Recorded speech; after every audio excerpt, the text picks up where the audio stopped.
rights in their Judeo-Christian values. From Christians to gender activists to bisexual pushers, we're taking a concerted effort backed by some of the biggest financial interests out there, killing God's children to a dark mindset of these Americans. You know, it's anti-American to go, you know what? I wish America was even better. That's true.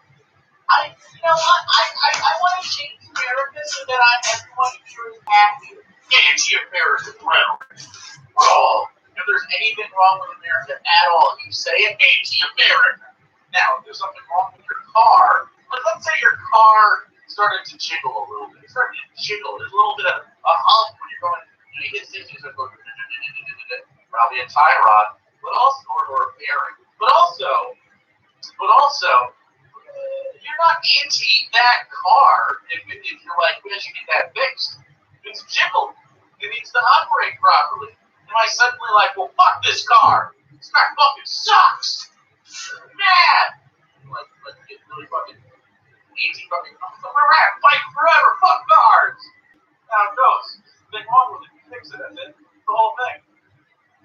That's it. You paint your car a new color because you no longer like the old colors. Did you hate the car? No. You get a haircut.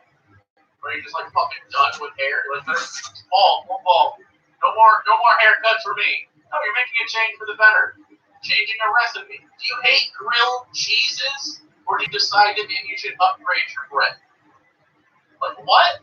It's just making the thing better. There's nothing wrong with not liking a thing about a thing. It doesn't mean you hate everything about a thing. If you do hate everything about a thing, making the thing better, whatever the thing is, untrue or otherwise, it's not. It doesn't mean that the original thing was just immutably dog shit forever. These people are fucking dumb, dude. Now, this new normal requires the undermining of American history. What American history, bitch? What are you talking about? You don't want to talk about systemic racism, but you want to invoke American history? Sorry, dude. Pick one. Hey, Mel, 6 to 9 months, dude.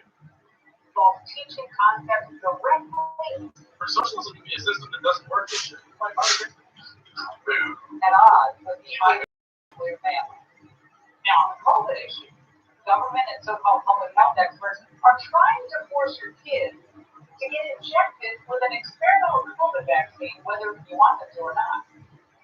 As Angela revealed last night, the Biden administration is about to take their pressure campaign to we are going to continue to press to get 12 to 18-year-olds vaccinated. They continue to work with those communities where there's lower vaccination rates. That's one of the reasons we initiated these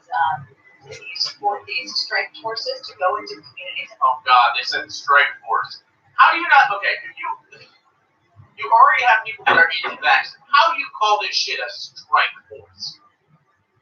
Come on, dude. You know the connotation behind strike force. These fucking conservatives are gonna lose their mind. Like, oh God, I'm gonna send us fucking SWAT teams to shoot us with tranquilizer darts. That vaccine. Like, shut up. Flower girl, that's 18 months, dude. Our screen corner's not 9 months. It's pretty stupid. It's pretty bad marketing. Just call it in the shit. Call it like, hey, we just want everyone. Call it an incentive. I don't know. And work with them to determine what they need. Oh, strike forces. Their brand. Meanwhile, Texas outlaws force. Can I be the White House press secretary? Jen Psaki or Psaki? I don't know how to say. Either way, she does fine. I like her better than the conservative versions that we had the last 4 years. But like, my goodness, dude, just put me in charge. I'll wear the corn suit and everything. Everyone will like it.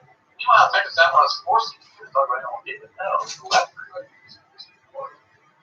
President Xi must be very proud. Now, but today, HHS experts. Was that in China too? Well, what? Secretary Sarah took it to an even more level Biden's vaccine militia will apparently be asking household adults questions about the family's vaccine status. God knows what else. Perhaps we should point out that the federal government has spent trillions of dollars trying to keep Americans alive during this pandemic, so it is absolutely the government's business, it is taxpayers' business, and we have to continue to spend money to try to keep people from contracting COVID and helping reopen the economy. Knocking on a door has never been against the law.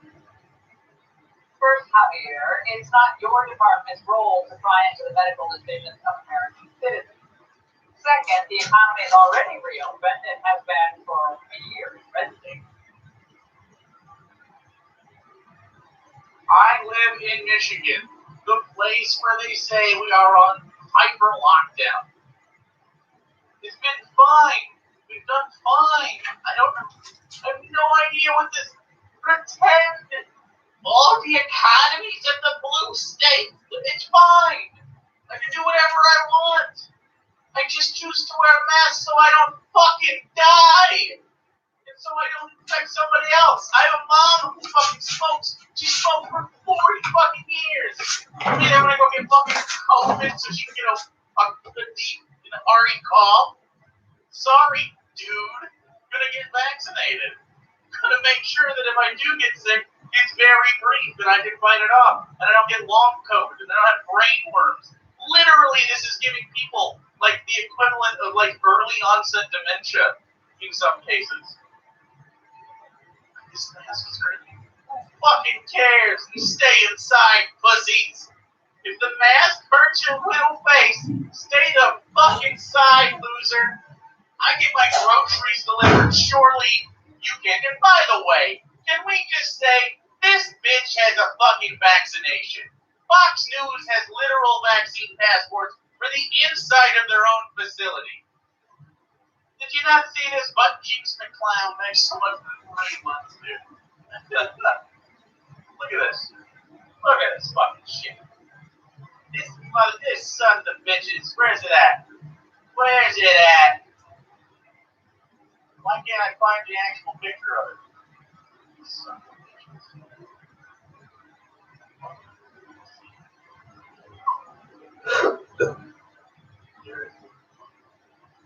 So Fox News put these out.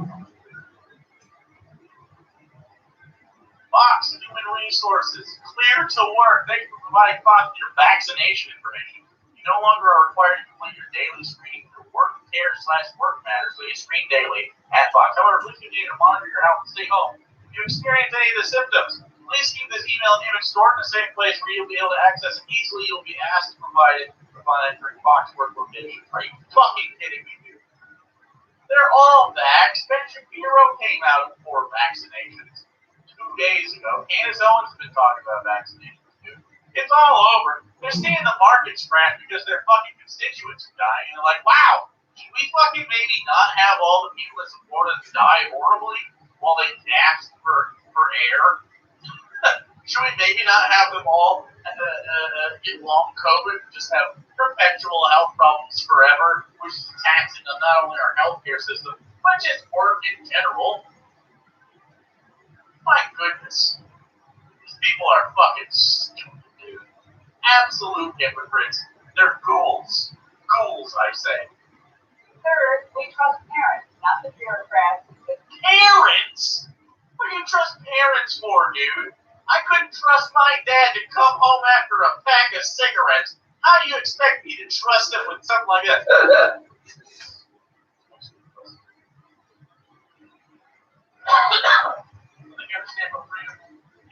Hey, look. I'm fine if you want to not get the vaccine. Go for it. Do whatever you want. But also, guess what?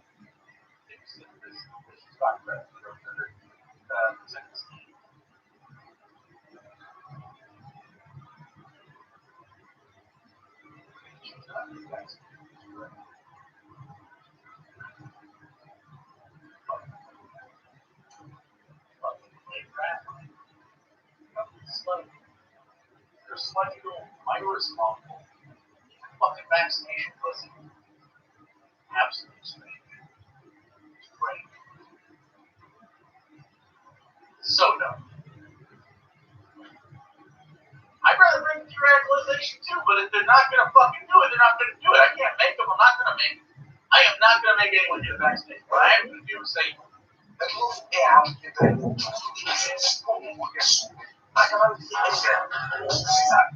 fucking do some stuff.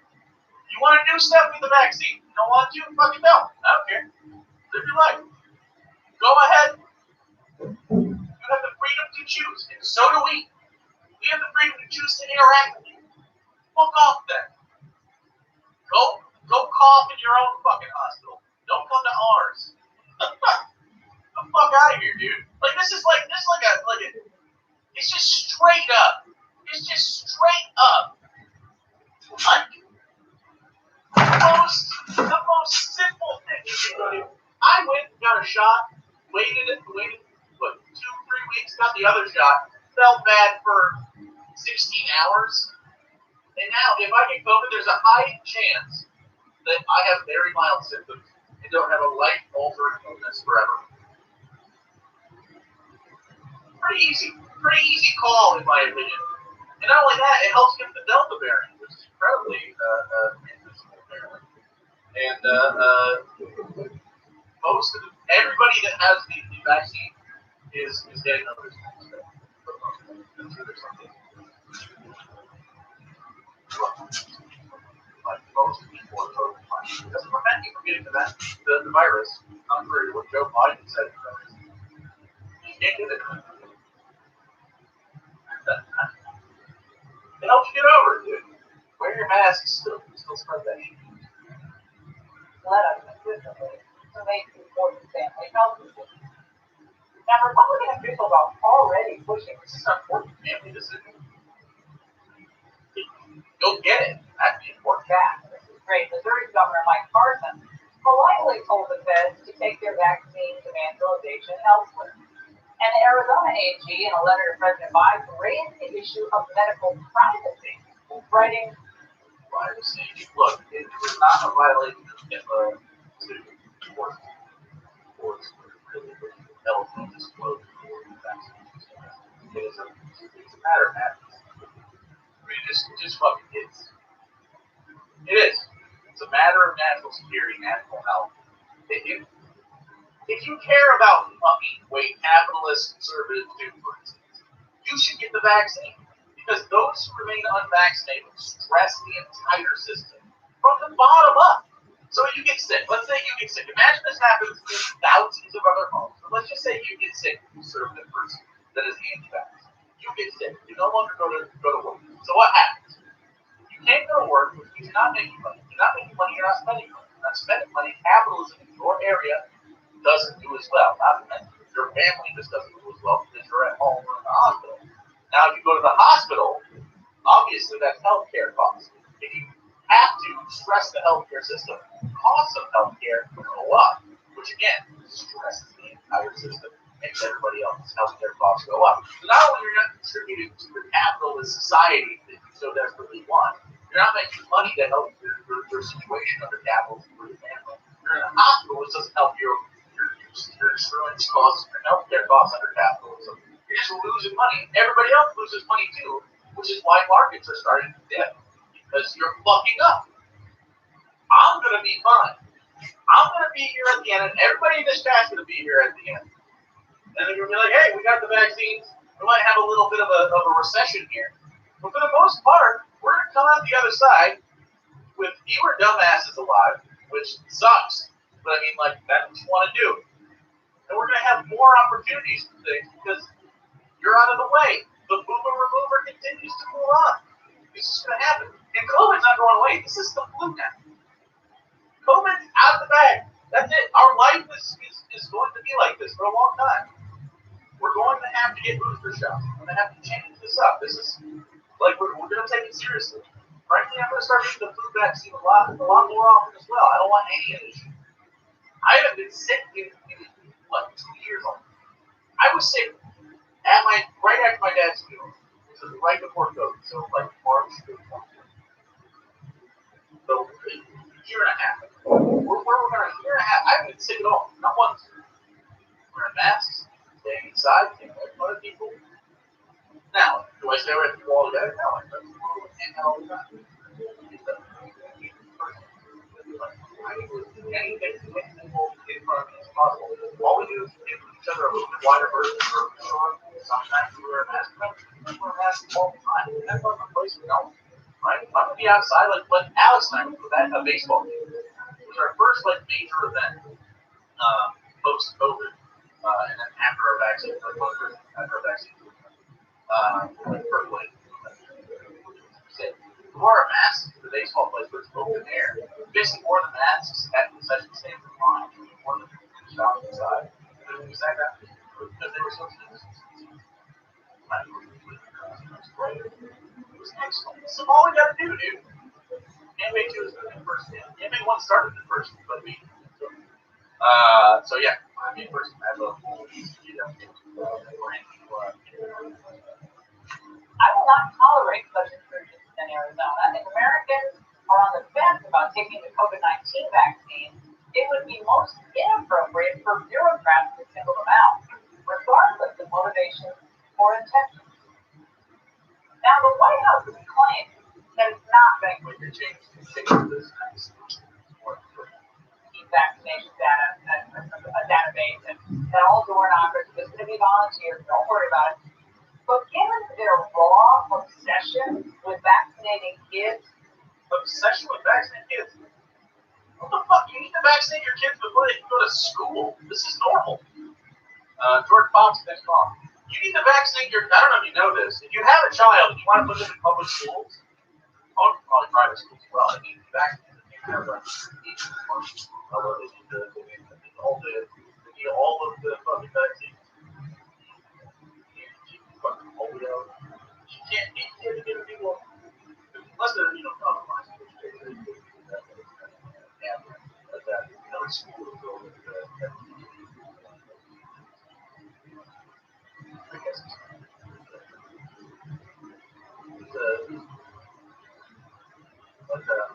I don't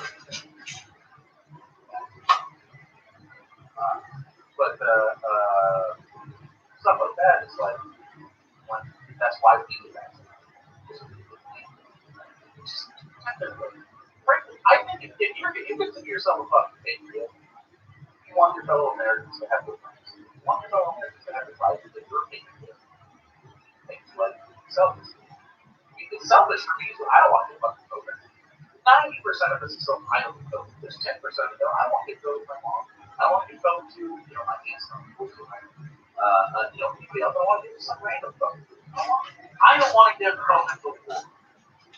Or probably never get COVID.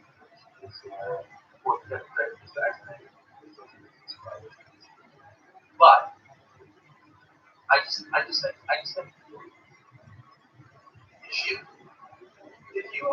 if you consider yourself the real America loving person, you take the fucking vaccine. And if you don't consider yourself that, who rarely get ill from COVID, no wonder few cross.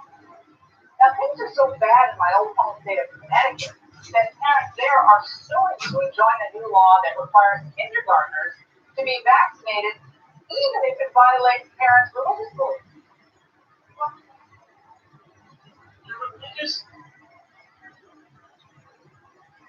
If you have a religious belief and you're trying to get an exemption, it depends on the school. You may have to go to a specific school. And that's on you. That's your choice. I'm fine if you choose that. You can't put this in every single school. I don't think they should let kids in without vaccine. Like, probably next year. I think this year.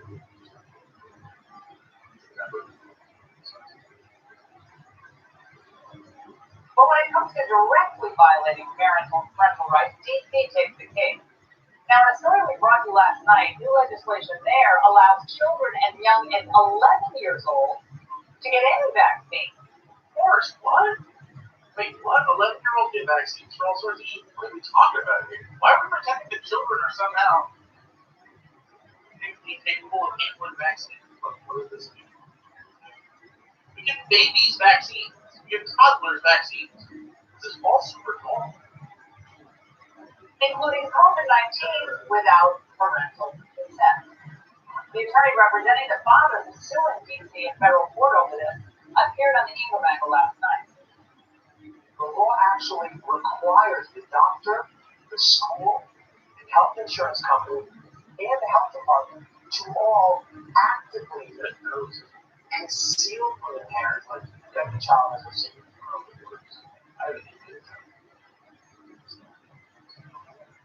the vaccine. This law is not only encouraging lying, it actually mandates by law an elaborate scheme of lying to their own parents. Unbelievable. Now, it's not just Connecticut and D.C. subverting parental rights. Idaho is subverting parental rights. Alabama allows 14-year-olds to get the vaccine without parental consent. You give a shit about bodily autonomy or no? We care about freedom or not? We good? Oregon allows 15-year-olds to get it, and it's Rhode Island and South Carolina to get it at 16. Now, this is unacceptable. None of these states allow tattoos for those under the age of 18 without parental permission, but they're allowing minors to get an experimental drug. It's not a drug. It's not an experiment. It works. A scientific study out of England revealing tonight that children are even more resilient to COVID than we actually thought. Okay, so they're resilient to COVID. Some 99.995% of the It's not about whether or not they're resilient. It's about how long it stays in their bodies, which means they can communicate it. And children can communicate disease when in school. Who teaches the kids in school? I wonder. Who the fuck interacts with children at any point? Just the parents in the home? No! Your little fucking disease plague rat is all over all sorts of shit. If you give that to a kid that is immunocompromised, like the girl that I went to school with, she's fucking dead. She's just dead. What if you give that to somebody whose grandparents live in the house? What if you, like, what? Teachers obviously are exposed. Teachers get colds all the time. I was sick constantly. Just constantly sick. Doctors get my defense teenage daughters sick fruitful. Good. Not their fucking business. 459,000 several thousand. 5 out of every 10,000 children. 5 of 10,000 died. 182 children in England who were infected during the year, examined by researchers, survived. Survived. Our bar, apparently our bar for experiencing a disease is surviving. How many of them have symptoms after that? How many of them are in some way debilitated? We have seen young athletes that are short of breath. There's people in the NBA that got COVID and just they just can't fucking breathe right now. And it affects their stamina or their fucking like well-being. Do we not care about quality of life at all? Like, what the fuck are these people? But that doesn't matter to them. What does it matter? I do care that kids are dying from COVID. I think fewer should die. In fact, I think 100% of all kids should survive COVID, and we should try to get that to 100%. What are you talking about? I care more about it than you do. That doesn't matter to them. It matters more. And it's not going to stop their anti-parental trend, which perhaps most Parents do. If I had a child, they have bodily autonomy. You have bodily autonomy. That's just that you were born with it. There are some things parents have to do for kids. Like you have to wipe a baby's ass. You have to dress them sometimes. You gotta wipe their little mouths. But like a 5-year-old, they have a lot of independence. Just a 5-year-old. If anyone's been around 5-year-olds, like they're wiping their own asses, like for the most part. You might have to help them out if they have an accident or something. I mean, they're gonna bathe themselves for the most part. You might help them out sometimes. That's okay. Yeah, whatever. Like, lots of stuff. But a 5-year-old has probably not knowledge. What do they get? Especially when it's like 14 or some shit. A 14-year-old Try telling a 14-year-old that their bodily autonomy is somehow restricted by you. Try it. Try it.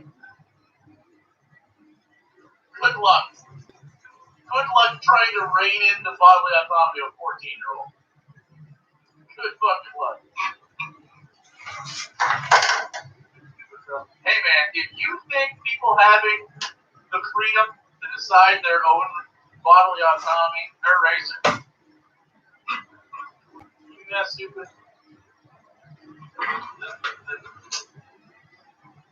I'm more bodily autonomy pro than Laura is pretending to be crazy.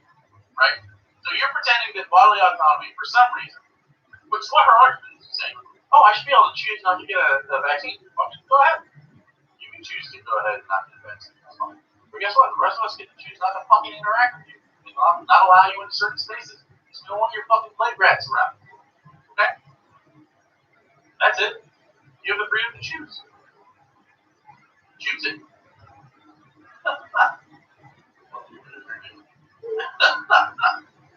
Fair team is that. Check out all. I have no idea what that means. What? Oh, because like having a child doesn't mean TM.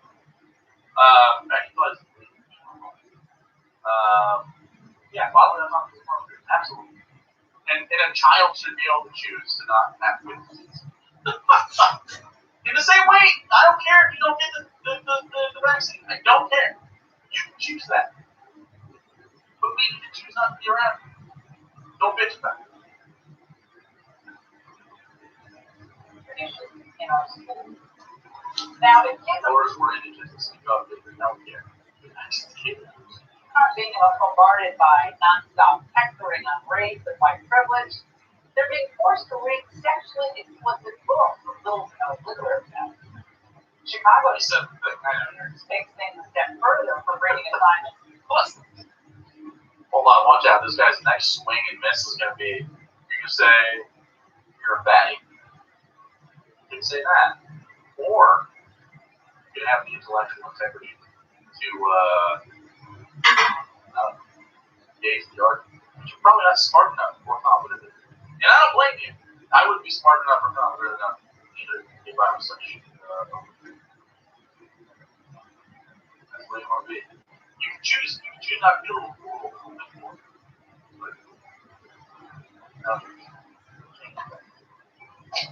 Nos conquistar a tua cidade para te trazer tudo o que quiseres. Pega um novo e nós entregamos. E ainda te oferecemos 5€ para o teu primeiro pedido para garantir.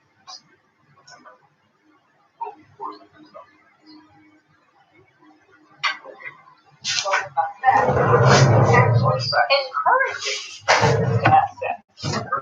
to have sex. How old are fifth graders? 10 to 11? Yeah, they should be learning. I don't know. That makes sense. I'm not jealous of this guy. Trust me. By the way, I can beat your ass.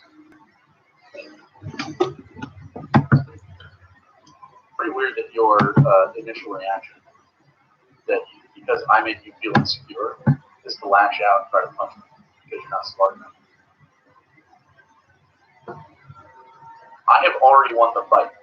You fucking ass. I'm gonna do this.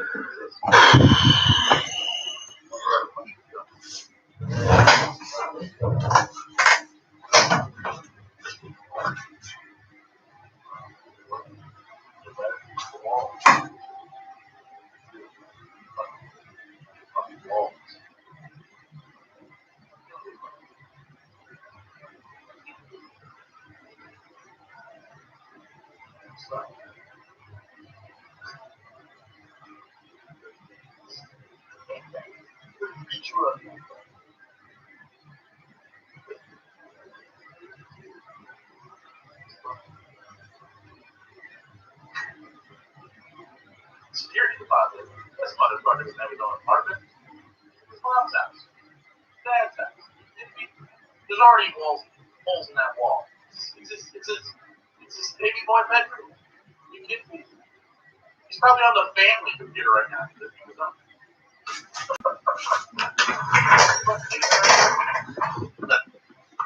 I don't want to beat your feet.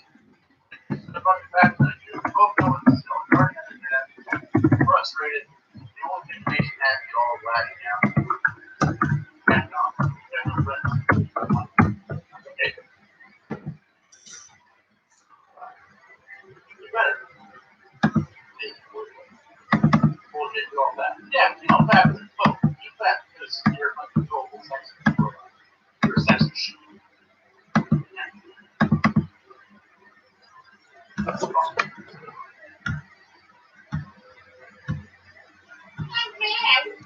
Fucking screamer.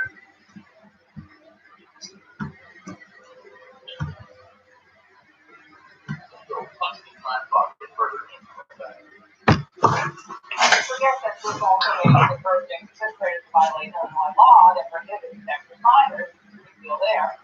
But parents, I think they don't worry, because the experts say that condoms in elementary schools will stop the bad stuff from happening. Wait, it's right, not elementary, that's middle school.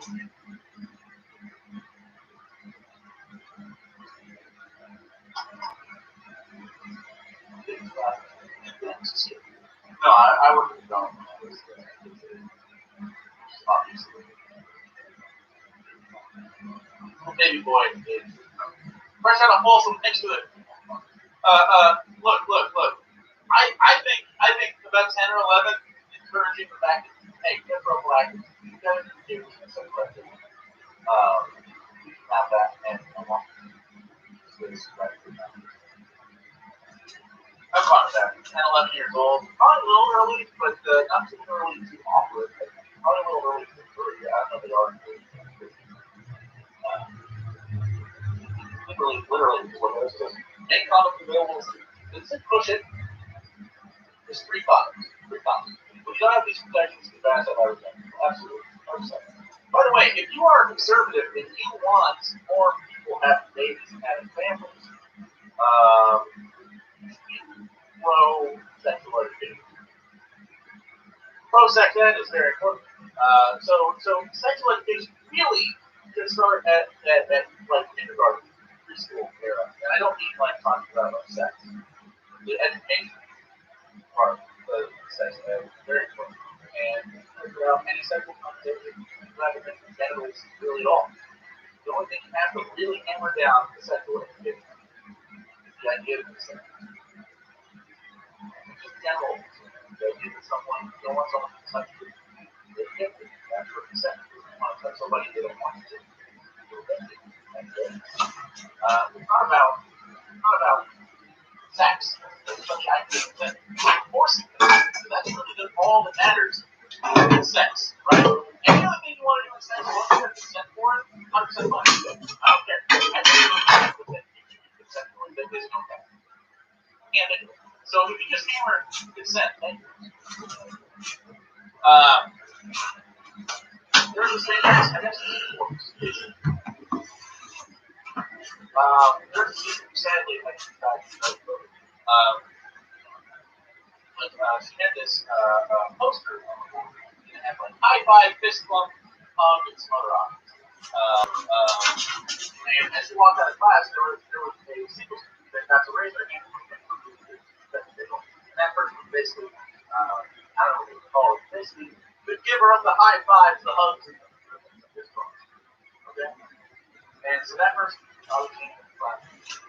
At the end of the class, everyone would grab their backpacks, roll their shoes together, and go to kids.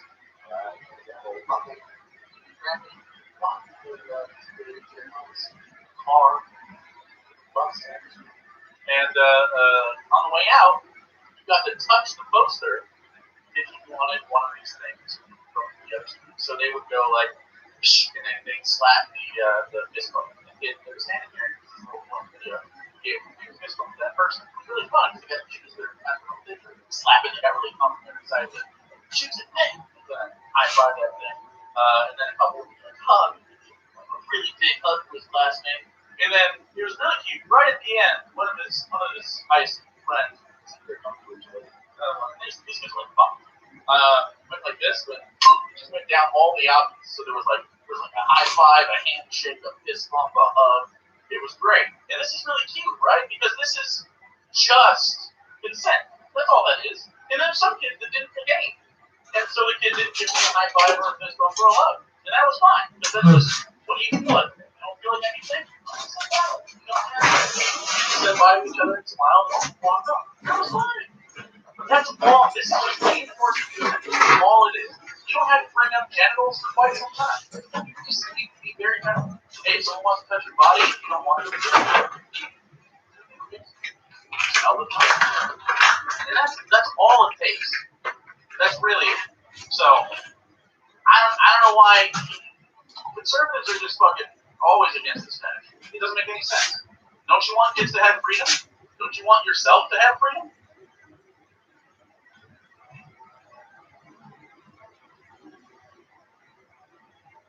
Now, left-wing educrats who relish pushing the digital envelope and Educrats defining gender have zero respect for parental boundaries. No. Conversations that are best left between parents and their children. What kind of conversations are best left between parents and children? So, does a parent have an educational background? Do you know that when you go, I went to school for education. Which school did you? I taught them. Not my own. What success will be placed in it?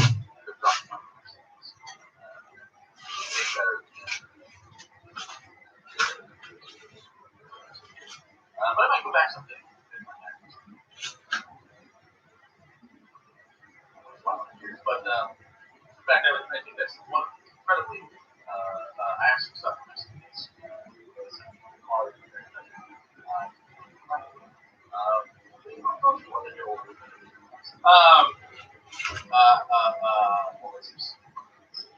But you have to go to school for education, and you have to actually like learn how to teach.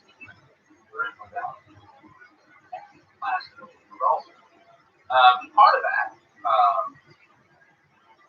is, of course, that you take something to children.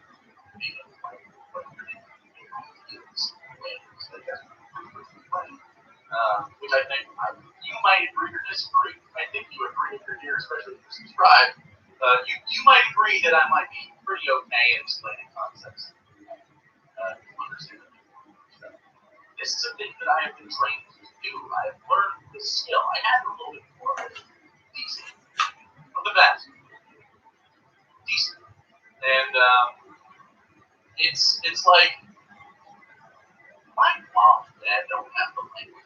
I teach my mom shit every time we talk. I teach her. No, I've learned stuff from my parents, obviously, who doesn't. But do you know what my sex talk was? You know what my sex talk was? From my conservative dad. Mysteriousness, I want to go wrong. My sex talk was wrong. Hey, son. Hey, dad. Oh, son. By the way, if you don't know anything about that, there it is. There it is. Although I didn't know he was a good person, so I was like, but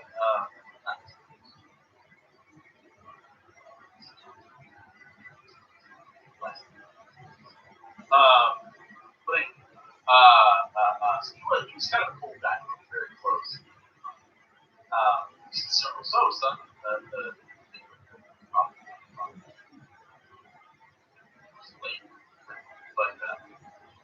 but basketball, slap, and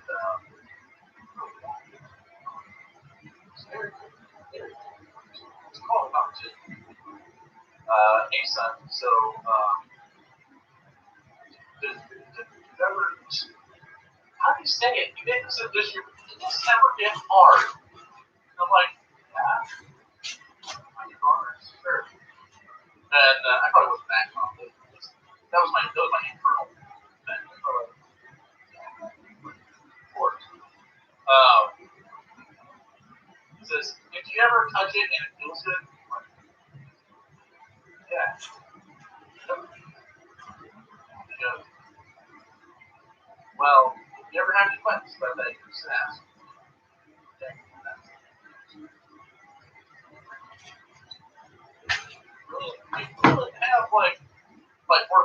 not at that time.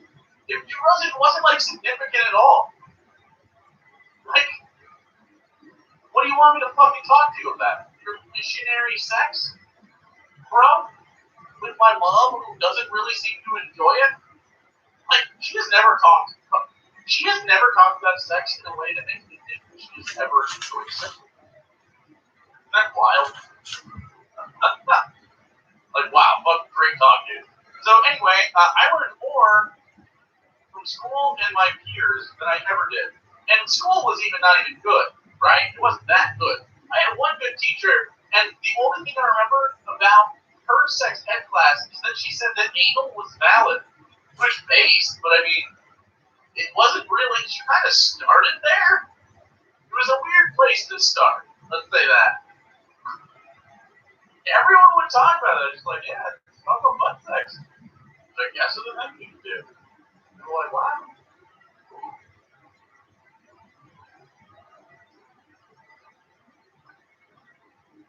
Unload the chair.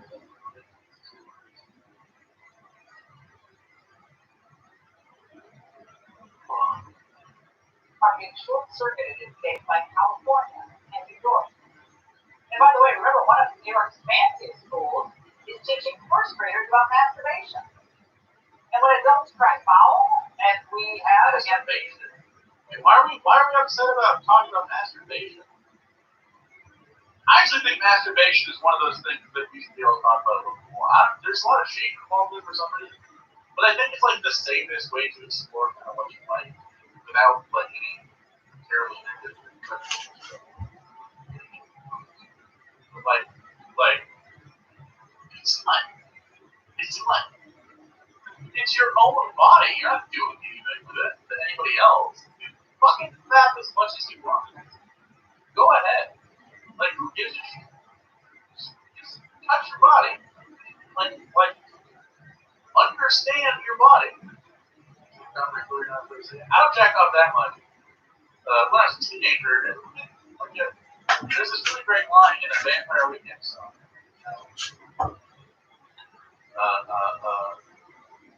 It's like when I was 17, I just like skiing.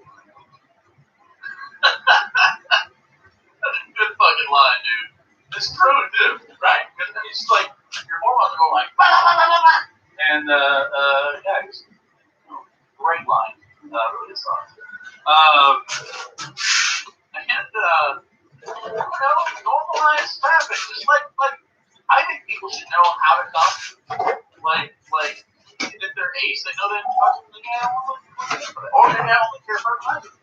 That's sort of like that sort of like. And if you don't like noise, like shit, like internet, like I mean, say it's teenagers, like virgin to adults.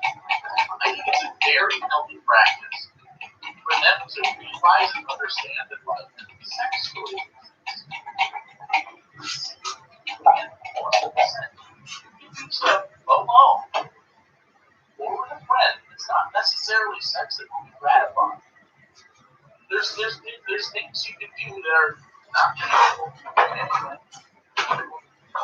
Sex, privacy, violate someone else's specific privacy.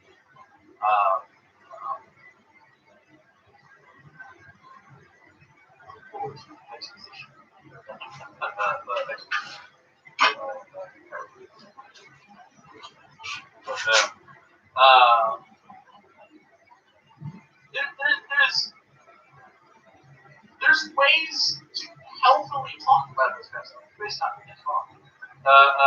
You gotta like understand, of course, that also people like growing up on the internet both help people a lot and having sex on porn for sure. Sort of spread word. So here's the thing though. Yeah, you say it's a little bit technical. Our sexual expectations are kind of, especially my generation, they're kind of based on porn. And I don't know, it's not necessarily unhealthy, but it can be unhealthy in the way that specifically the porn is catered to most males, catered to sort of this, like, the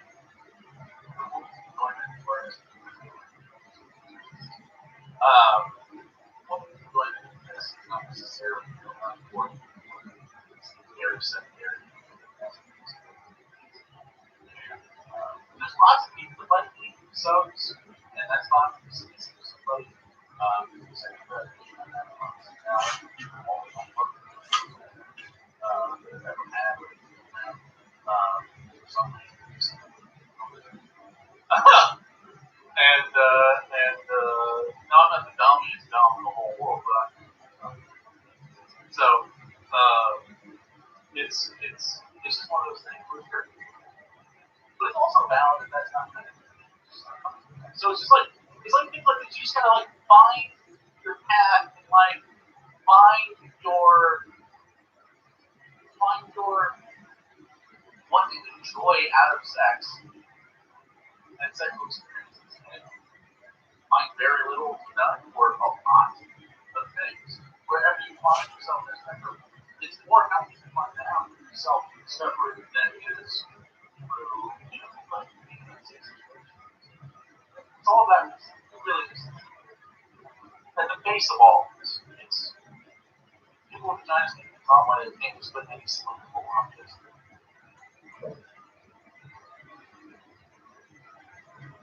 I don't know.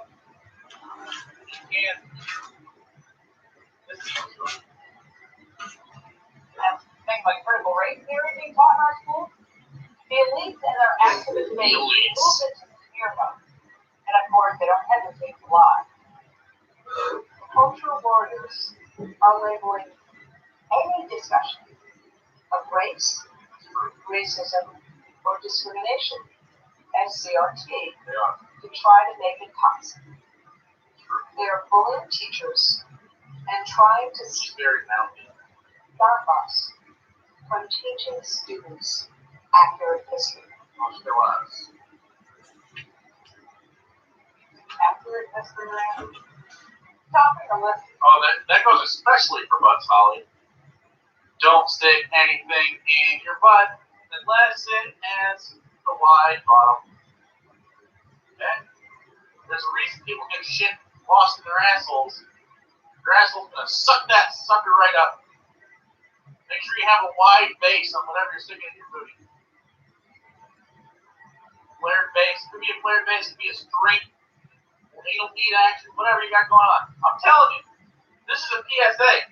Don't stick stuff in your ass unless it has some sort of portion of it that will be, we call it a flared base. It doesn't necessarily have a retrieval system.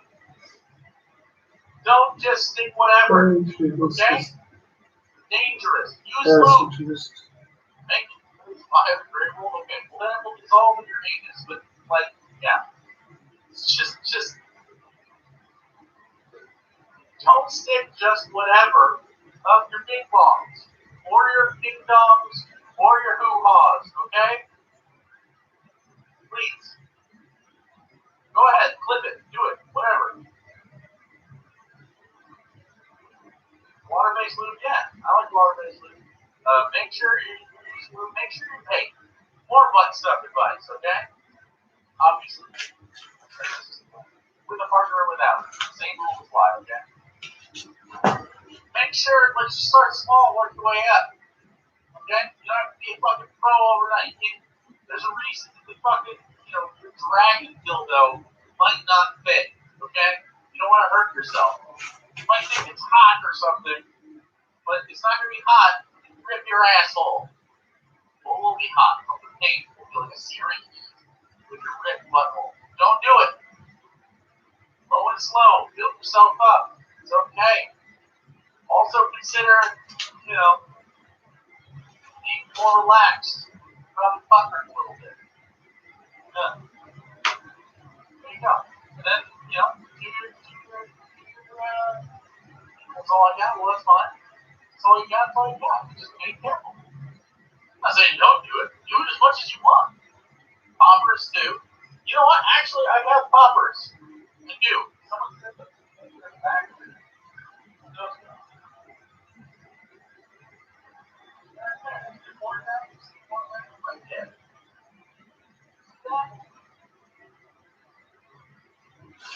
That's a popper right there.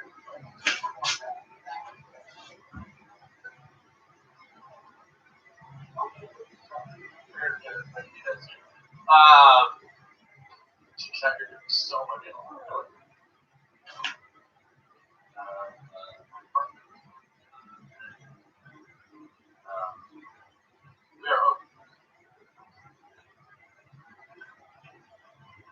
What's a popper? It's a VHS head cleaner that people use as it's got lots of relaxant sort of snippet. I guess it makes you a little high. I don't know, I've never tried it out.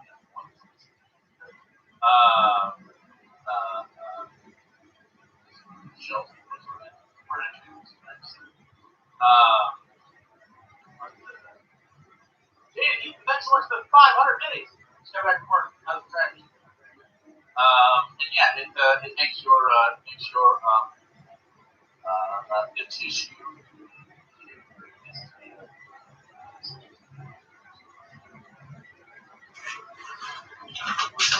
Yes.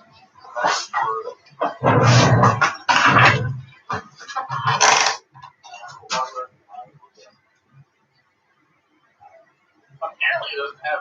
I don't know this for sure. I looked it up though. It apparently doesn't have terribly negative side effects either. It doesn't last that long. But yeah, never tried.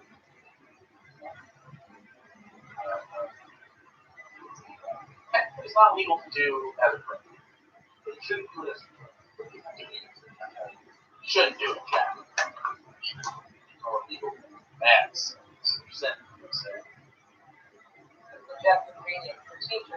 Poppers are not illegal. If poppers are using it as a popper is illegal.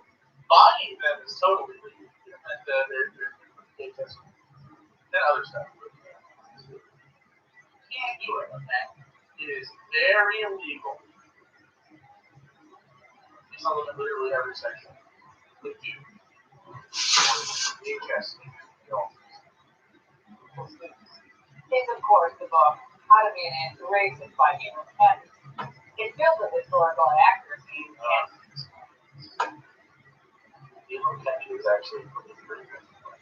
totalitarian. Considering that was a popper, pretty good. Apologize. Remember, Abram writes that capitalism is essentially racist. American capitalism was bred on the backs of white people, enslaving black individuals, by maximum capital gain. That's true. Yeah, American capitalism, a lot of capitalism is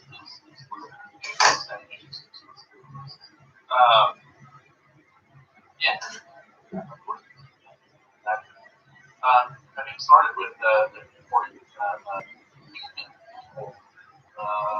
what's now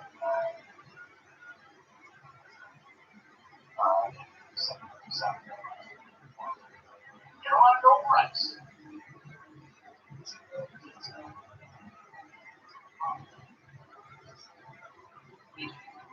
Did I do or did I tell you there was some pain already?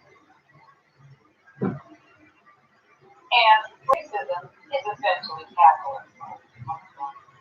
I guess that means everyone who works there is racist. That's not what that means. Working is not. Being a person under capitalism is not being good. You are being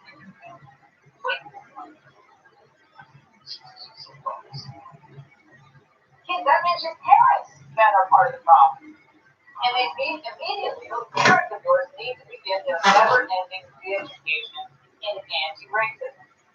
should learn not to be racist. That's probably it. And even raise the slightest doubt about white privilege or this concept of systemic racism, Democrat state media, they will defame you. Or maybe you shouldn't be a scared little baby. You shouldn't be scared. How about that? Followers of QAnon. Maybe marketplace of ideas. Howard. The battle practice similarly targeting school boards. But they was about You've never seen Oregon from there since at least as long as QAnon's theories now meld in their own conspiracies with the lies of corporations. That's so weak. Parents of all races and ethnicities who are raising concerns about their kids' education, which, by the way, they pay for. That's like QAnon. Well, totalitarian societies depend on propaganda, and you're literally a propaganda outlet. their leaders ruthlessly. Imagine a world without Fox News. Like just without Fox News. Not without conservatives, just Fox News. Apparatus of Fox News. Enforce dissemination. Give me 4 years to teach the children, and the seed I've sown will never be uprooted. That was from Vladimir Lenin.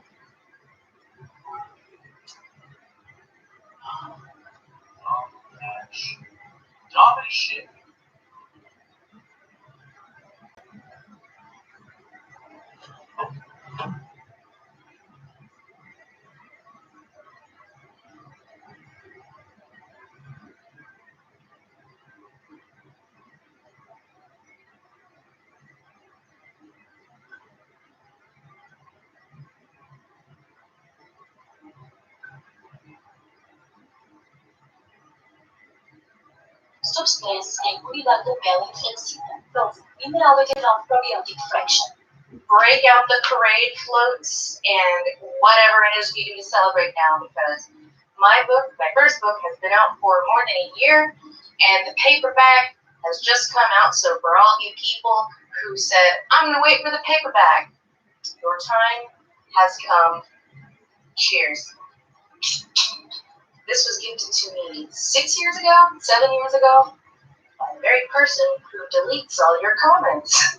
This video has been brought to you by the official drink of the last 18 months. Get it? Because it's beer.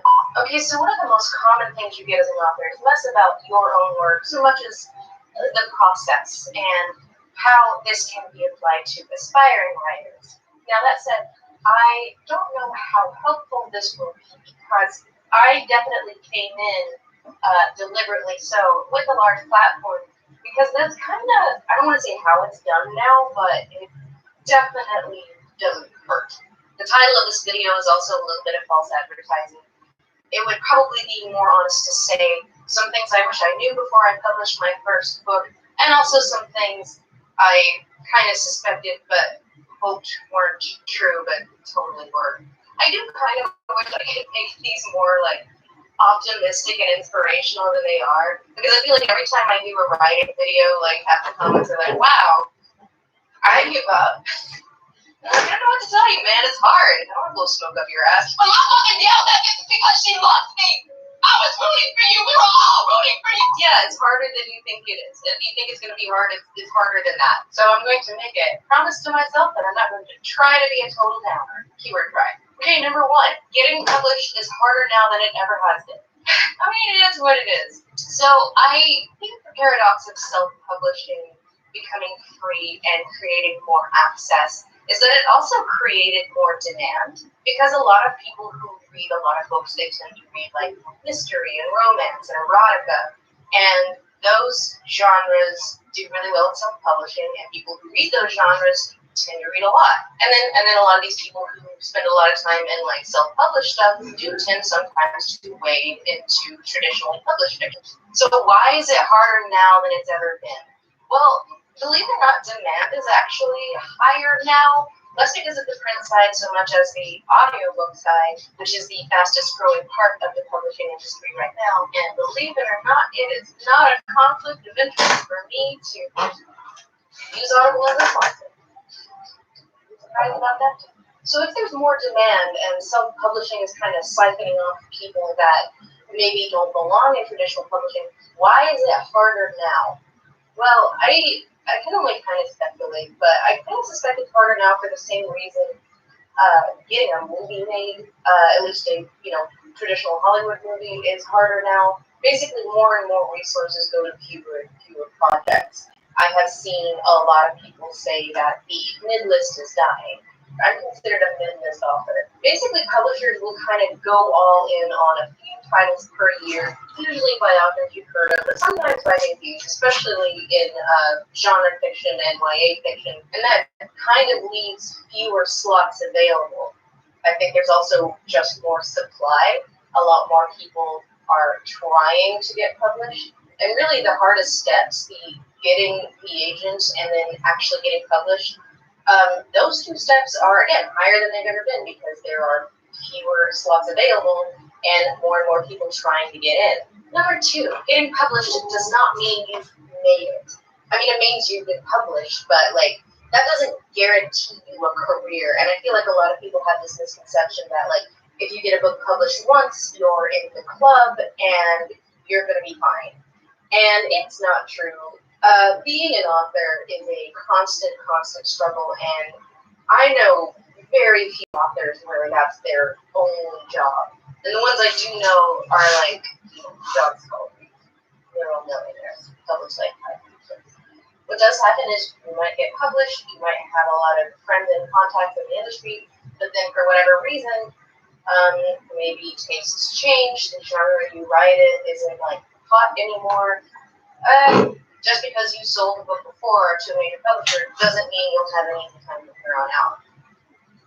So no head.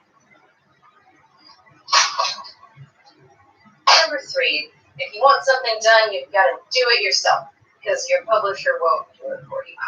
What I mean by this is if you need research, if you need a lot of editorial assistance, if you need inspiration, they're not going to do it for you. This really does depend on the editor. I've known of editors who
are very hands-on and arguably take on more than they can handle, both like emotionally and in terms of workload. And they spend a lot of time with their authors, just like brainstorming and workshopping. That was not my experience at all. I get like 2 emails a year with like, a list of 6 things to change, and then otherwise like, let me know when you're further along. And then that's it. My editor is just very hands-off. At first I was kind of surprised by that because I guess I did expect to be like hand-filled, because it's like, I'm a debut, I don't know what I'm doing, and they're like, turns out they don't really treat debuts any different than anybody else. And so the journey of my second book was very different from the first one because I sought a lot more outside help. I hired outside editors, I hired sensitivity readers, and I don't want to say like that's a big regret I have with the first book because I guess that was sort of a lesson you kind of have to learn. But I feel like it really shows, like from book 1 to book 2, like just sort of like the flow of the story and the quality of the prose. I think it shows that I had a lot more input for book 2 than I did book 1. It brings us to number 4. It's really not a solo effort. I used to wonder, why are acknowledgements so long with that book? Because you need help. And I know that's not, like, I guess there's, like, those unicorns out there that, like, just push out a draft and then it's done and then they don't really need much help. But also, I don't think they're trying to write the great American novel. They're just trying to have a career. Book, moving on. Next book, moving on. And yeah, but it's just like, it's okay to ask for help, even though, like, you're going to get shot down, especially if you're, like, researching and, you need to, like, reach out to someone who's an expert in something, which I didn't do very much in the first book, like, hardly at all, but I did a lot in the second book. Because, especially, like, for science fiction, it's kind of embarrassing to be like, yeah, hi, lawyer friend. Mind if I use your degree that you spent many years acquiring, walking through the thought experiment of what what the legal question of aliens in America might look like. I don't know, just throwing it out there. Beta readers are important. I have one of my closest friends / namesake for the character was my sort of cultural attaché for the second protagonist in the second book. And at first I was like, it doesn't matter. But honestly, like, I cannot imagine what it would have been like now writing this character without, knowing someone really well and being comfortable enough with them, like, message them at all hours of the night, like, hey, do Persians take their shoes off in the house? The answer is yes. Turns out it's weird that, Anglo-Americans, most of the world looks down on us for that. But by that same token, beware of too many cooks. I have definitely seen people with books that, especially like if they're kind of early on in their career, you can kind of see where there's a lot of hands on it. So it's kind of a balance, and the only person who can figure it out is you. Number 5, this industry is full of jealous bitches. It's like a disease, and I do not consider myself exempt from this. Coming from YouTube, I don't see a lot of okay, I do see a lot of jealousy, but not like with people I'm friends with. There are definitely some jealous haters out there. But like the people I've known and worked with for a lot of years, it's rare that you see like, oh, so-and-so has overtaken me in subs, that means I suck, or wow, I wish I could have done that. Like I definitely see that. It always kind of pings my like, tiny red flag when people kind of go into, a semi-collaborative meeting with that mindset. But for the most part, I feel like, at least in my little enclave of YouTube, people are pretty good at not seeing other people's successes as reflective of their own failure or lack of success. That is not always true. I have definitely known people who are just pathologically incapable of being happy for other people in the YouTube community. Why can't you just be happy for me? And then go home and talk about my best later like I do with her day. Every success that someone else had was a reflection of their failure. But for the most part, you don't see that a lot on YouTube. But in publishing, it's completely different. Everybody is jealous all the time, and everyone is trying so hard to pretend like that is not the case. I think it's because most people know it's kind of wrong to be, envious. Whereas envy is offensive. It's resentment over what someone else has that you got. Like everyone kind of knows that what does and does not take off, or who does and doesn't get published, or who does and does not get X numbers. It isn't really a meritocracy. I would say that's way more true in publishing than in YouTube, where again, like bestsellers, which you tend to have a lot of marketing money behind them, or an influencer with a YouTube channel. And again, this doesn't apply to everybody. I definitely know some authors that like either are just so, let's say, confident that they don't experience envy, or they hide it really, really well. Someone can be like a huge bestseller and still struggle with like, oh, you have the respect of your X peers, or you have X fan base, or you have more fan art, or someone with very little sales but like a lot of networking connections. People who are like more on the commercial side of things can be like, why don't I get awards nominated, or why don't I get a lot of attention on Twitter from people within the industry? It's like no matter how successful you are or well paid in you are, everyone is jealous of everyone else. And I know exceptions. Like I'll see someone like that I know and I really enjoy and I really support, like right out the gate they get a review in the New York Times and I'm like, so happy. I'm really happy. And I don't know why this is more in publishing than YouTube. I think part of it is, because those really obvious metrics like getting a solid recommendation from a peer or a review in a major outlet are like really obvious signifiers of success, as opposed to like on YouTube where it's just a numbers game.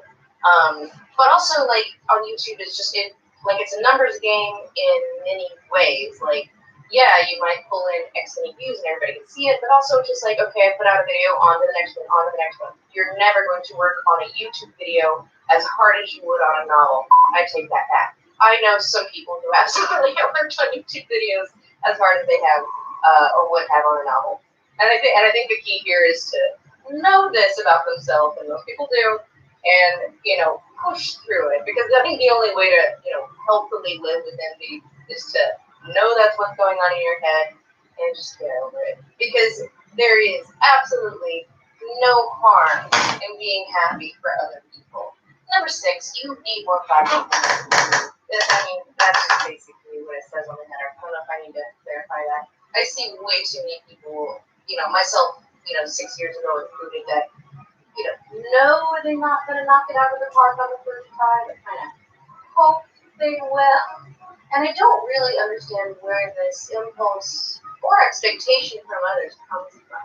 In my case, I did see a bunch of people coming in with this expectation that because they respect my work so much on YouTube, I was going to automatically be perfect as a novelist. And I'm like, I have been doing this for 13 years. I have had a long time to kind of refine like my timing and my voice and like the way I construct arguments and narrative and editing. And also, it's nonfiction. It's completely different. Oh, I expected better from you.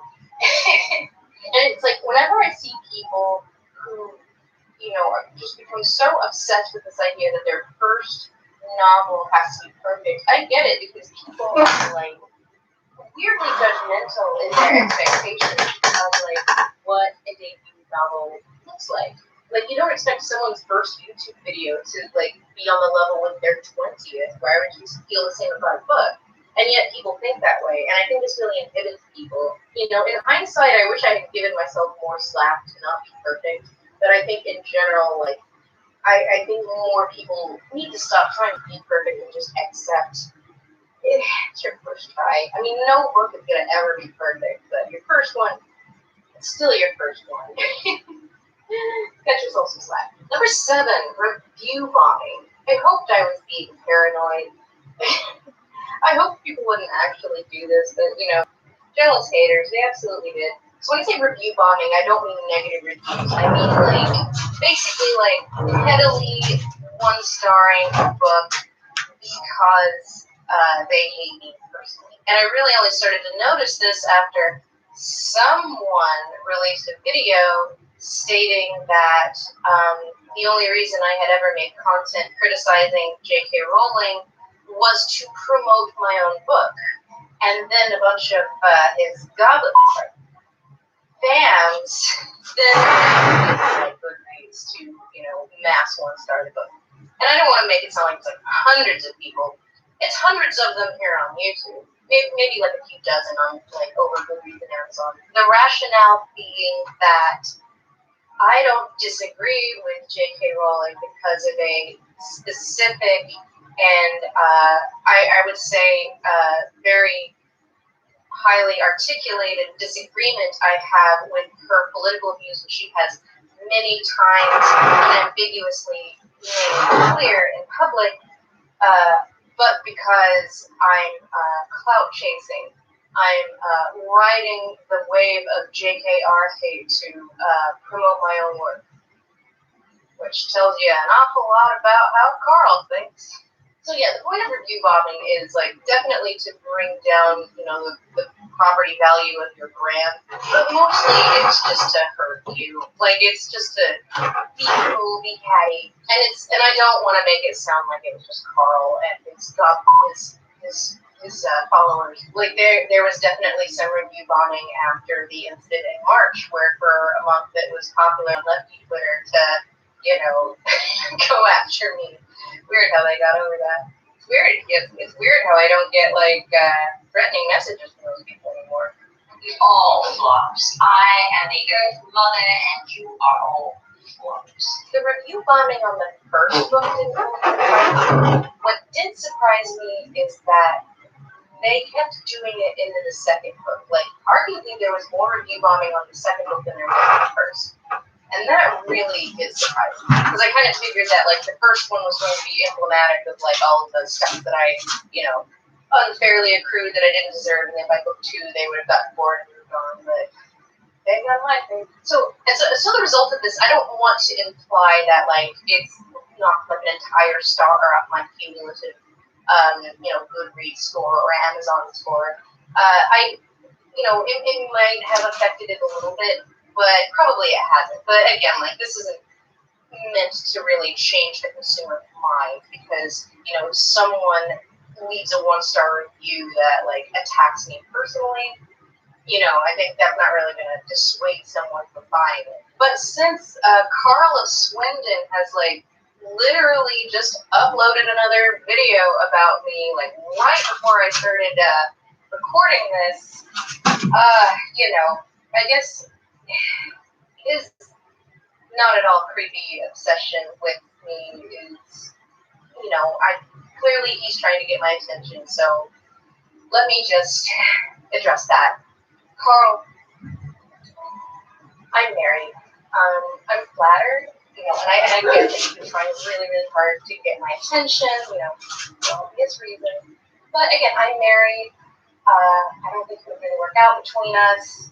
Honestly, you're a little old for me. But again, I'm flattered, and I really, really, really hope that Joanne gives you the attention that you are so desperately, desperately craving. And as for Carl's fans, I'm very, very sorry. I called you goblins. You're not goblins. You're trash cans. Number 8, imposter. Trash friends is a good shit. Because I can say, I still experience envy, but I don't have imposter syndrome anywhere near on the level that I did, a year ago, or even 6 months ago. And I don't really know why, because it was, for the first few months, any positive feedback would just bounce right off me, and any negative feedback was whatever hurts is true. I'm garbage, I'm a terrible writer, everyone who's saying something nice is lying to me, and all of the mean things are the true thing. And then I just kind of got over it. I don't know, again, I don't mean this to be a humble brag, but I think part of it definitely was, maybe get on a few Best of the Year lists, and then being nominated for a few awards, and still nominated for an award. I know that comes across as a humble brag, but the truth is that, honestly, validation from, institutions did kind of help me, get over it. But honestly, the thing that really made me get over it was, finishing the second book and just kind of, feeling secure unto myself. I was I know some people aren't going to like the direction that I went with it, especially people who like the first book. The tone is very different. The characters are pretty different. No, I've seen people compare it to Uncut Gems. I think it's people say it's a lot darker, but I also think it's a lot funnier. I think it's both. I think it's a better book all around, and I've seen people already do not agree. But where a year ago the imposter syndrome would be oh yes, clearly I am trash. Now I'm whatever. They're entitled to their opinion. I disagree with them. And I think the truth is, I don't really feel imposter syndrome on YouTube either. Whenever people are mean on YouTube, I can either disagree with them or see their points. I've seen people be I can't stand your affect. I can't stand, this whole, wine mom above it all. I'm so tired of everything. I'm well, yeah, that is my brand. And if that doesn't interest you, then I can totally see why you don't like my channel. But the thing about imposter syndrome is I do think external validation can help, but that can't fix it. I think the only thing that can fix it is knowing what you're about and just kind of creating a product that you feel secure in. And if you do that, then it won't be miserable. Because as long as you're just doused in imposter syndrome, then it's just not going to be fun. And what is the point of all this? You're going to have a little bit of fun. Number 8, Goodreads is garbage. And by garbage, I mean joke. Here's the thing, Goodreads is not for authors. It is not for you. It is for readers. And so unless it's a Q&A or something, this is a conversation that you were not invited to. Because people have the right to have their extremely, extremely hyperbolic opinions in one direction or the other, and without you getting involved with them. Because it's really, really easy to get obsessed with. And I learned really, really early on, before the first book even came out, when it was still in the art phase of just look, for my own mental health, I have to stay off the movies. So stay off the movies. Anyway, I think he did a really good job at not making this a downer. Glad at least we still have around. So anyway, in the US, the paperback is actually out now. In the UK, it's been out, but they just released the hardcover in the UK just to make things extra confusing. For Truth of the Divine, the hardcover will be in both the US and the UK at the same time. And for all you furries out there, maybe one day someone will buy some foreign language rights. Again, I have no power over that at all. No, you cannot translate it. Publisher has to buy it first, then you can translate it. That's work for them. Good luck out there, all you aspiring novelists, you.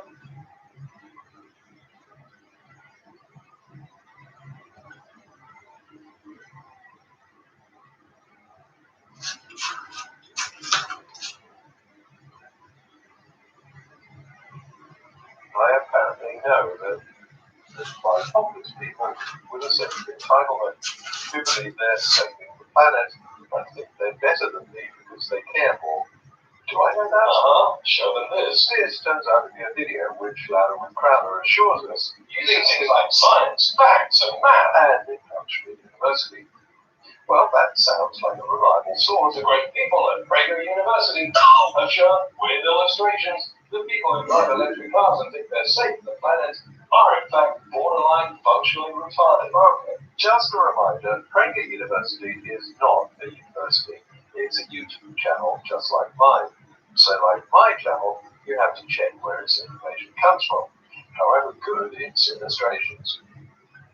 I was going to include this in part 2 of my series, Setember, Solution to Climate Change, but pulling the PragerU video apart was such a fascinating journey that I'm posting it separately. You'll have to wait a bit longer for part 2. Like most Prager University courses, as they're called, this is basically just a 5-minute video presented here by Lord Lombard. Do electric cars really help the environment? President Obama thinks so. So does Leonardo DiCaprio and many others. But since the physics of car emissions is a scientific issue, not a political or a thespian one, isn't the more important point that scientists think so? The energy efficiency of cars is not based on the beliefs of network actors and politicians, but particular scientific studies. So instead of watching the unequal fight of Lombard taking on Obama and DiCaprio, let's put him in the ring with some actual scientific research and see how his claims stand up to scrutiny. First, there's the energy needed to produce the car. More than a third of the lifetime carbon dioxide emissions from an electric car comes from the energy used to make the car itself. This is true. Making an electric car uses more energy than making a gasoline-powered car, mainly because the making of a battery is very energy intensive.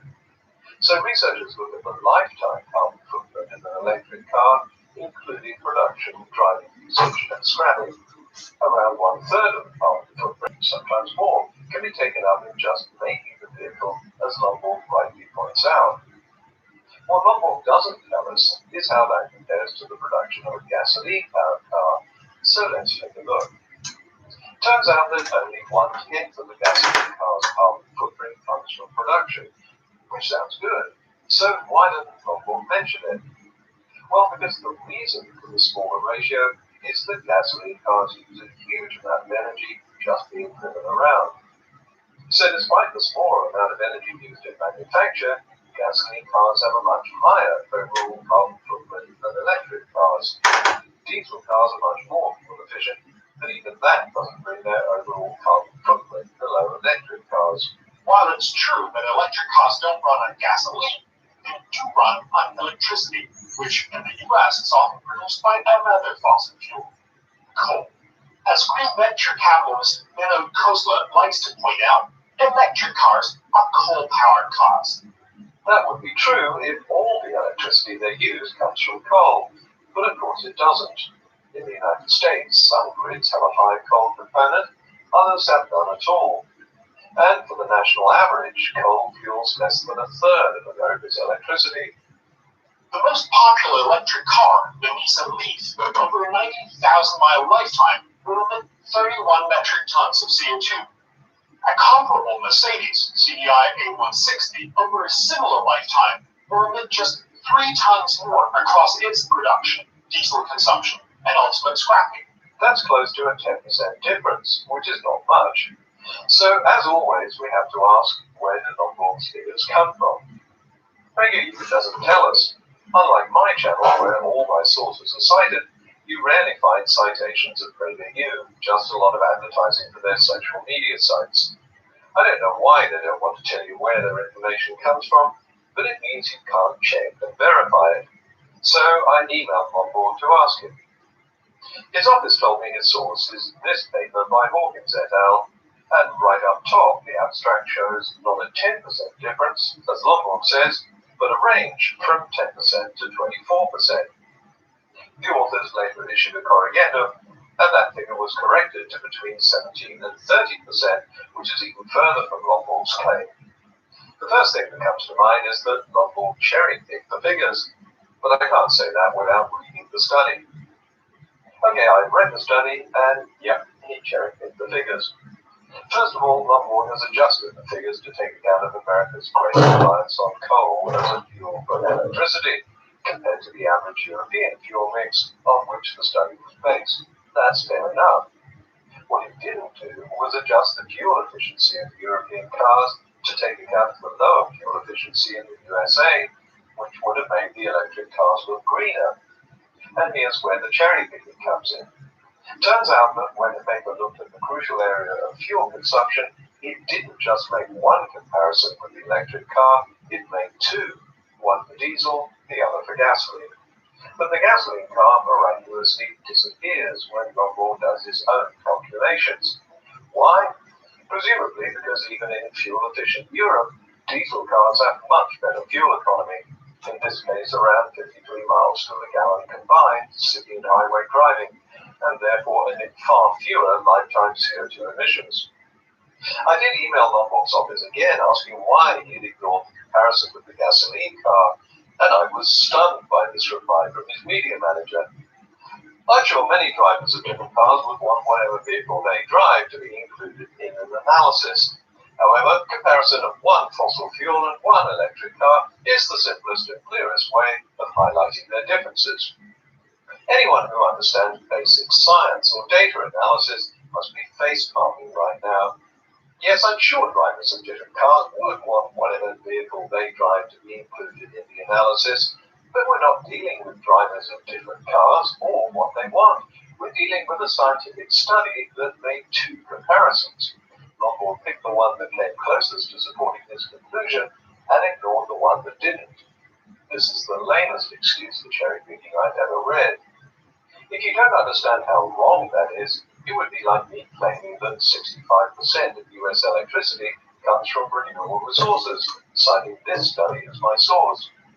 I'm sure Longboard would be the first to say this is an absurd claim and accuse me of cherry-picking just one grid and ignoring the rest. Would it be a legitimate excuse to say, I'm sure many people would want whatever grid they're connected to included in an analysis, but it's simpler and clearer to use just one. Cherry-picking just one comparison may be simple, but that makes it very unclear that the other comparison in the study is screaming a very different result. If it is simpler and clearer to choose just one, the obvious choice would have been the gasoline car. After all, only around 5% of Americans drive diesel cars, and even though the gasoline car gets 42 miles to the gallon combined, which is way more than most similar-sized American cars, at least it's closer than the diesel's 53 miles to the gallon combined. Then again, adjust the fuel economy to an average of what most Americans drive. I checked the EPA's annual fuel economy list for new small and hatchback cars, and most gasoline vehicles in the USA are around or under 30 miles to the gallon combined. So they're emitting around twice as much CO2 as the diesel comparison that Longboard cherry-picked.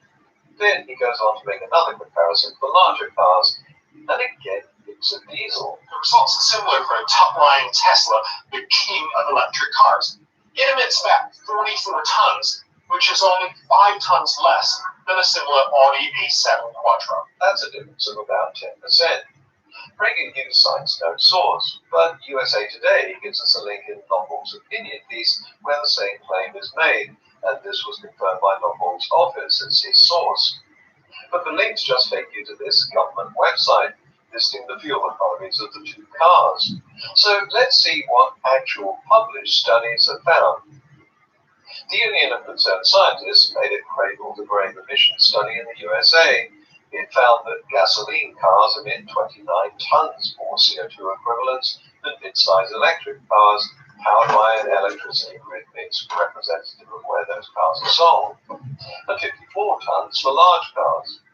That's 51% and 53% lower, respectively. It's important to point out that where the cars are sold is not the same as the grid average, and it brings me back to that all-important point. The carbon footprint of electric cars depends on the fuel mix of the grid where they're charged, and the fuel mix of the grid where the batteries are made. The UCS study shows that different US grids have markedly different fuel mixes. Even where a grid has a high component of coal-fueled electricity, the car can still have a low carbon footprint by being produced and charged off-grid. Tesla, for example, is building huge battery manufacturing plants in Nevada and China, powered by solar energy. As for charging off-grid, the UCS study cited a 2013 survey showing that 32% of respondents who bought electric cars had solar panels on their roofs, and 16% intended to install them. Another factor is urban versus highway driving. The gap between gasoline and electric is much larger in cities for various reasons. For one thing, gasoline cars use a lot of energy just idling in traffic.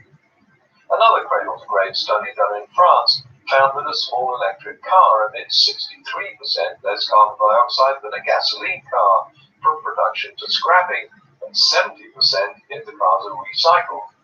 For a larger electric car compared to a larger diesel car, the difference is 44% to 57%. That's a saving of between 21 and 20 tons of carbon dioxide. But again, the study's results reflect the mix of fuels used. In France, most electrical energy is nuclear powered, so electric cars there are much greener than they would be in Estonia, which is mostly coal powered. But remember, Kozlov's observation, electric cars are coal-powered cars. But we've already established this observation is not an observation. It's a fallacy. Yes, it might be powered by coal, proponents will say. No, proponents of electric cars would not say that if they'd read any of the studies. They'd say that most electric cars are partially powered by coal, and they'd point out that many aren't powered by coal at all. But unlike the regular car, coal plant emissions are far away from city centers, where most people live, and where damage from air pollution is greatest. New research in proceedings in the National Academy of Sciences found that while gasoline cars commute closer to home, coal-fired power actually pollutes more, a lot more. How much more? Well, the researchers estimate that if the U.S. has 10% more gasoline cars in 2020, then 870 more people will die each year from the additional air pollution. If the U.S. has 10% more electric vehicles powered on the average U.S. electricity mix, 1,617 more people will die every year from the extra pollution. Matching the figures of more users with the name of the journal he gives, I think he's talking about this 2014 paper by Setember et al. If so, he's absolutely right. That's what the paper found. But that's still not the whole story, because if burning more coal leads to more deaths, then surely burning less coal would lead to fewer deaths, wouldn't it? And the Setember study found exactly that. The red circle in the middle shows the number of deaths from a 10% increase in electric cars if that electricity is sourced by the average US fuel mix, compared to gasoline, circled in red at the top. As Longwell correctly reports, that's 1,617 more deaths. But the researchers also concluded that if natural gas was the source of that electricity, shown by the red circle near the bottom, there'd be less than 500 extra deaths. That's far fewer than the 870 deaths from gasoline-driven cars. Then again, the authors found that if electric cars sourced their energy from renewables, wind, water, and solar, the number of deaths would be cut even further to less than 200. Most of that coming from emissions during production. So if we're worried about deaths caused by coal-burning power stations, the obvious solution is to replace them with cleaner energy sources. That's already happening, which brings us to the next question. Well, you see, the rapid ramp-up of these renewables makes future electric cars much cleaner. Unfortunately, this is mostly wishful thinking. Today, the U.S. gets 14% of its electric power from renewables. In 25 years, Obama's Energy Information Administration estimates that number will have gone up just 3 percentage points to 17%. I don't know why Obama's name keeps popping up, because this is supposed to be a scientific question, but just to clarify, this isn't Obama's Energy Information Administration. It's a Federal Statistics and Analysis Office that's been operating under 7 different presidents and both political parties, and is still going strong today. And it shows that the United States is already getting 17% of its electricity from renewable energy. And that's just the US average, which includes areas that have little interest in renewable energy and no targets. If we look at the states that do, many of them are looking at renewable targets of 20 to 30%, well before 2040. So getting energy from renewables is not thinking in places where it's being actively pursued. It's only wishful thinking in places that do nothing except wishfully think. But that's not the whole story on how emissions are coming down. Listen carefully to Longboard's choice of words as he continues. Meanwhile, those fossil fuels that generate 65% of U.S. electricity today will still generate about 64% of it in 2030. So it sounds as though coal will still be generating the same amount of electricity as it does today. But Longboard doesn't use the word coal here, he refers to fossil fuels, which is odd because there are two fossil fuels generating electricity, coal and natural gas, and the EIA always differentiates between them.